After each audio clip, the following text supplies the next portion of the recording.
Now that you understand a little bit about child themes, let's go ahead and talk about how we can actually create a child theme. Keep in mind that a child theme is a secondary theme that pulls in features and functionality and styles from the parent theme, but it doesn't change when you update the parent theme. That means that the code you add to the child theme won't be erased when you update your parent theme. The child theme will include everything from the parent theme by default. This includes the design and any of its functionality, but you can also use it to make customizations to the parent theme without directly modifying the parent theme files. This means that you or your child theme's users can still receive updates to the parent theme without losing those modifications. This allows you to make your modifications portable and replicable. You'll be able to keep customizations separate from the parent theme. You can always update the parent theme without losing any of your modifications. And this will in turn save on development time since you are only writing the code that you actually need. Child themes are a great way to start your journey towards developing full themes.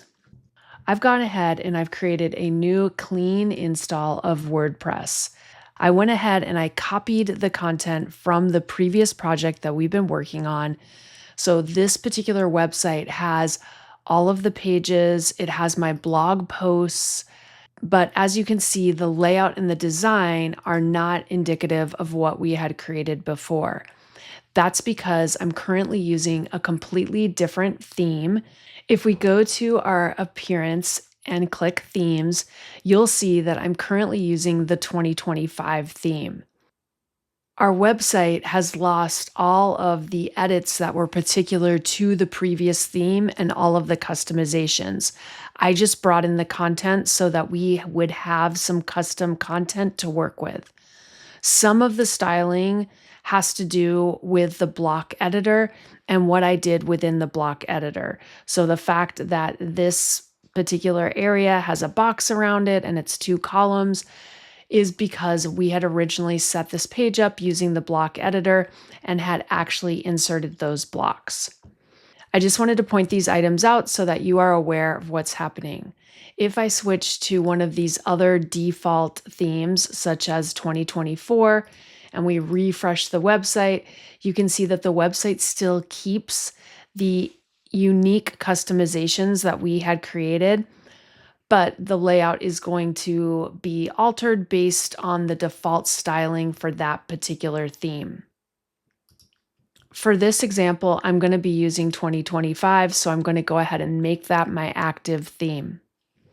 Now I'm ready to create my child theme. In order to do this, we're going to be editing some of the code and creating some new code-based files. So let's go ahead and open the code for this particular website. Keep in mind that when you are making changes to your WordPress website, you will need to access the code for this website. If you are unsure where the WordPress files exist, you can go to local if you're using this particular application, and with the current WordPress project selected, you'll click Site Folder, and this will go ahead and open up the site folder. So all of my local sites are stored in a folder called Local Sites. Here is the child theme, which is the current web project that I'm working on. I will need to go into the app folder, into public, and then I'm going to go into WP content, and I'll go into themes. This will list all of the theme-based folders that I currently have running on my WordPress website. So as you recall, we had 3 themes. Our active theme was 2025.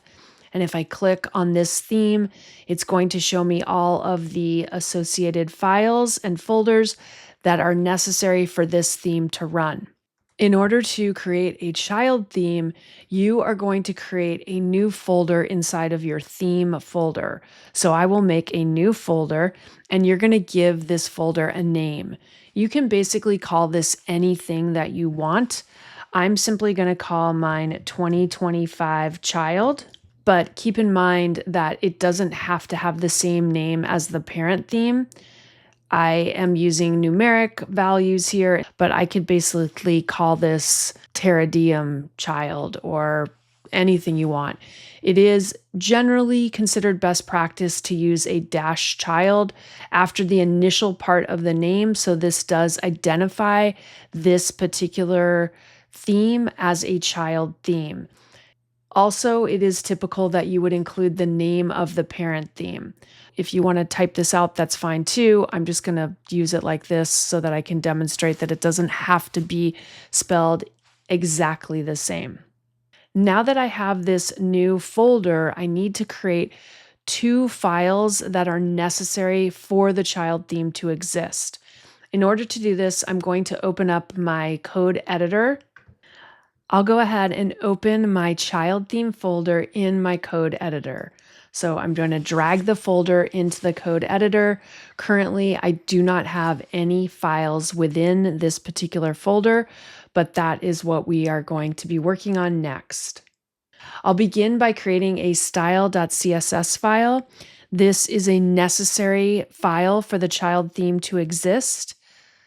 All the style.css files must contain a file header and some required header fields.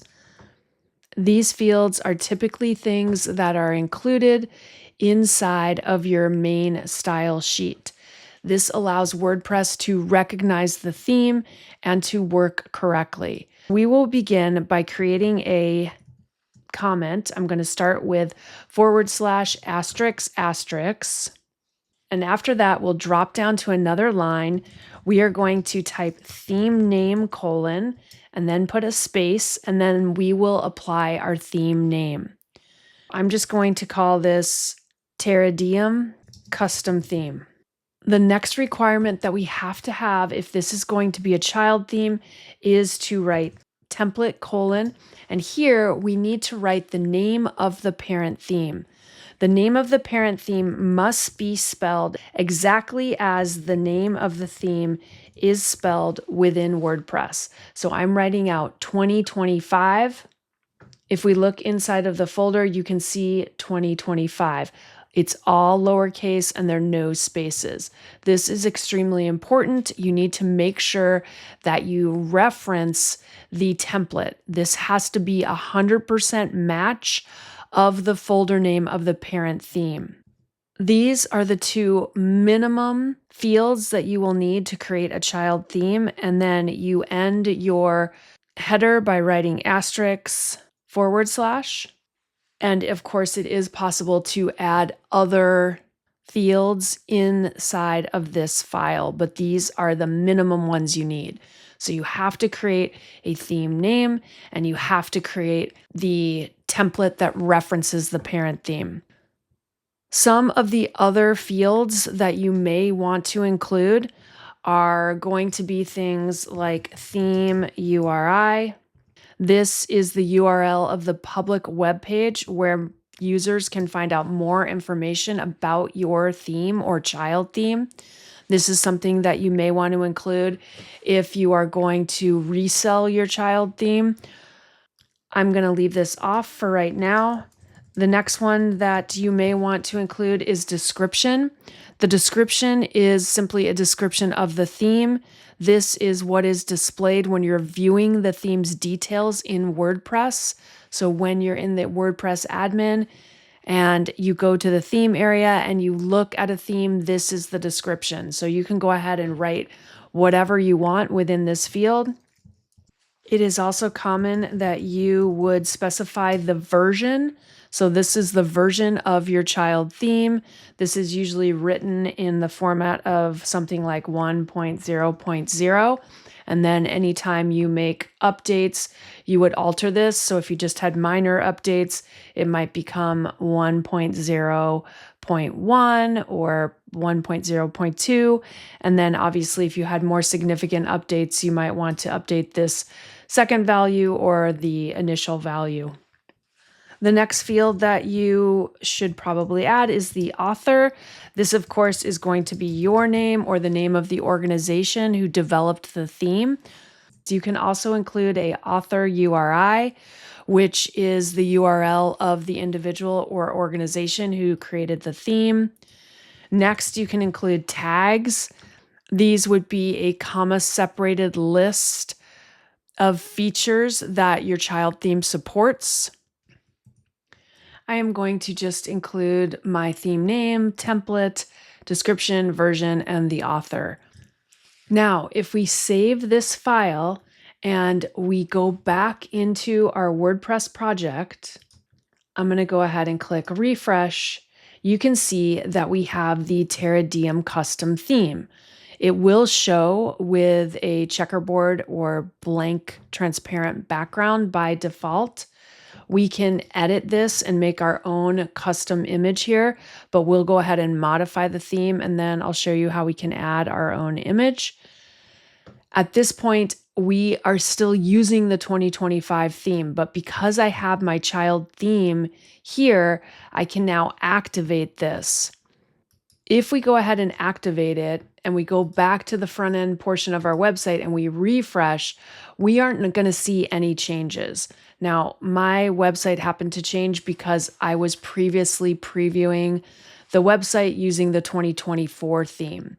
But if you recall, this is exactly how the website looked when we were using the 2025 theme.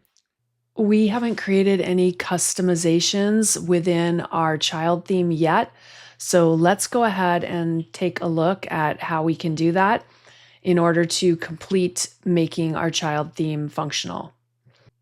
I'll jump back into my code editor, and within my style.css file, I'm just going to add a temporary rule on the body, and we'll just go ahead and set the background color to something really bright so that we can test and see if this is working. I'm just going to temporarily set this to red. I've saved my style file. If I go back to the front end portion of the website and refresh, you're going to notice that no change has occurred. The issue is we've set up our style.css file, which is part of what we need to do in order to make a child theme work, but we also need to create another file. So you need two files in order for the child theme to work. The style.css, and you also need a file called functions.php. This particular file is a theme-specific file that allows you to add custom functionality to your theme. It kind of acts like a plugin, but it only runs for the active theme. We can do all kinds of things within our functions.php. We can define custom PHP functions to modify the behavior of WordPress. We can use the enqueue scripts and styles, which helps us to load CSS and JavaScript properly. We can do things like add theme support, register menus and widgets, and we can modify the default WordPress behavior. What we're going to do initially is we're going to write a little bit of custom PHP, which will allow our CSS file from our child theme to load. I will start off by making the default PHP code. We open a PHP block by using angle bracket, question mark, and then writing PHP. And we end PHP by writing question mark, angle bracket. And then in between these lines of PHP code, we're going to write our code. We'll be using some PHP code to enqueue or load our style sheets properly. So we'll start off by writing add_action, and then in parentheses, I'm going to write inside of quotes, WP_enqueue_scripts. After the closing quote, I'm going to write a comma, and then in another set of quotes, we're going to write my_theme_enqueue styles. And then finally, after that quote, we're going to write a comma, and we're going to write 11. And when you write lines of PHP, you'll terminate the line of code with a semicolon. And I'm just going to indent this to make it a little bit easier to read. So what this line of code is doing is this is basically telling WordPress to run the function called myThemeInQStyles at the right time. The WP in Q scripts line of code is the hook that WordPress calls when it's time to load scripts and styles. And myThemeInQStyles is a function, and we're going to set this function up in just a second, that is being called. And 11 is the priority, meaning that this function is going to run after others with lower priority. The default priority is 10, and so we need to make sure that our priority is higher than that. Next, after this line of code is done, I'm going to go ahead and set up a function. And this function is going to be the myThemeInQStyles. So I'll write function space, and then I'll put the name of my function. We're going to open close parentheses, and then we're going to use opening curly braces. And inside the curly braces, we're going to use WP_InQ_style. We'll open parentheses, and inside of quotes, we'll write child-style. Then I'm going to put a comma after the quote, and then we'll use get_stylesheet_URI, open close parentheses, and then finally we have our closing set of parentheses and a semicolon. So what this line of code is doing is we are defining a function called myThemeInQStyles, and the WP in Q style is a WordPress function that loads a CSS style sheet. The child style is the handle or unique identifier for the style sheet. And then the get style sheet URI is going to return the URL of the current theme's style.css. So in this case, it's going to be our child themes style sheet. So the purpose of this code is to ensure that the child themes style.css file is properly loaded when the site runs. This is a useful snippet of code that you can use when you're incorporating child themes into your projects, and it will allow the functionality to be inherited from a parent theme and ensure that the order in which the elements are loaded is going to come into your web page in the proper order. So we're going to save our functions file. We'll jump back into the front end section of our website. I'm going to click refresh. And as you can see, the background color is now this fabulous red. Obviously, this is not what we want to do on our website, but this is just a quick and easy way that we can test and make sure that our child theme is now working. So at the minimum, when you create a child theme, you need to have the style.css file. You need to have the theme name and the template. And then you're going to use a functions.php file so that you can enqueue your styles file and ensure that it is loaded after the parent theme styles. This will ensure that your custom styles are going to override any default styles that are part of the parent theme. And these are the basics of creating a child theme. There's a lot of other things that we can do with child themes, but these are the minimal elements that you need in order to create a child theme. Oftentimes, you're just going to be adding CSS so that you can modify elements on the page, but it is possible to change some of the other files as well, and we'll be looking at that as we continue with this course.